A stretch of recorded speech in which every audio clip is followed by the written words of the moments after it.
اعوذ باللہ من الشیطان الرجیم بسم اللہ الرحمن الرحیم۔ اے ایمان والو، یہود و نصارہ کو اپنا دوست نہ بناؤ، وہ آپس میں ایک دوسرے کے دوست ہیں، اور تم میں سے جو ان سے دوستی کرے گا وہ ان ہی میں سے شمار ہوگا۔ بے شک خدا ظالموں کو ہدایت نہیں کرتا۔ اے رسول، آپ دیکھیں گے کہ جن لوگوں کے دلوں میں نفاق کی بیماری ہے وہ دوڑ دوڑ کر ان یہود و نصارہ کی طرف جاتے ہیں، کہتے ہیں کہ ہمیں اندیشہ ہے کہ کہیں ہم پر کوئی گردش زمانہ نہ آ جائے، سو قریب ہے کہ اللہ تمہیں فتح سے ہمکنار کر دے یا کامیابی کی کوئی اور صورت اپنی طرف سے ظاہر کر دے، تو پھر وہ اس پر جو انہوں نے اپنے دلوں میں چھپا رکھا ہے نادم و پشیماں ہوں گے۔ اور جو ایمان لانے والے ہیں وہ حیرت سے کہیں گے، کیا یہ وہ لوگ ہیں جنہوں نے بڑی سخت قسمیں کھائی تھی کہ بے شک وہ تمہارے ساتھ ہیں؟ ان کے سب عمل ضائع ہو گئے اور وہ نقصان اٹھانے والے ہو گئے۔ اے ایمان والو، جو تم میں سے اپنے دین سے مرتد ہو جائے یعنی پھر جائے تو خدا کو کیا پرواہ، اللہ عنقریب ایسے لوگوں کو لے آئے گا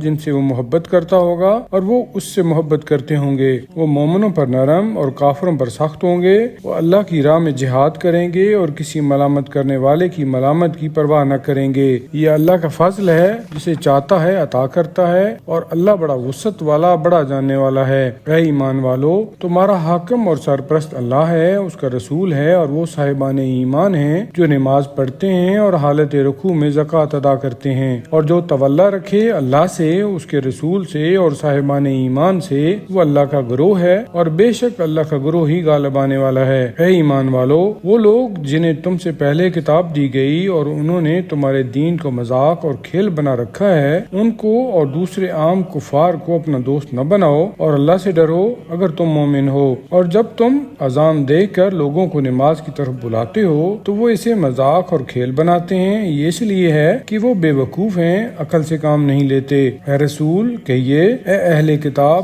تم ہم پر کیا عیب لگاتے ہو؟ یہی کہ ہم اللہ پر جو کچھ ہم پر اتارا گیا ہے اس پر، اور جو اس سے پہلے اتارا گیا اس پر ایمان لائے ہیں۔ حقیقت یہ ہے کہ تم میں سے زیادہ تر فاسق یعنی نافرمان ہیں۔ کہ یہ کیا میں بتاؤں کہ اللہ کے نزدیک انجام کے اعتبار سے زیادہ برا کون ہے؟ وہ ہے جن پر اللہ نے لعنت کی ہے اور جس پر وہ غضبناک ہے، اور جن میں سے اس نے بعض کو بندر اور بعض کو سور بنایا ہے، اور جس نے شیطان یعنی معبود باطل کی عبادت کی ہو۔ یہی وہ لوگ ہیں جو کہ درجہ کے لحاظ سے بدترین ہیں اور راہ راست سے زیادہ بھٹکے ہوئے ہیں۔ اور وہ جب آپ لوگوں کے پاس آتے ہیں تو کہتے ہیں کہ ہم ایمان لائے ہیں، حالانکہ وہ یہاں داخل ہوئے تو بھی کفر کے ساتھ اور یہاں سے نکلے تو بھی کفر کے ساتھ۔ اور وہ لوگ جو نفاق چھپائے ہوئے ہیں اللہ اسے خوب جانتا ہے۔ تم ان میں سے بہتوں کو دیکھو گے کہ وہ گناہ، ظلم متعدی کرنے اور حرام خوری میں بڑی تیزی دکھاتے ہیں۔ کتنا برا ہے وہ کام جو یہ کرتے ہیں۔ خدا والے فضلاء اور علماء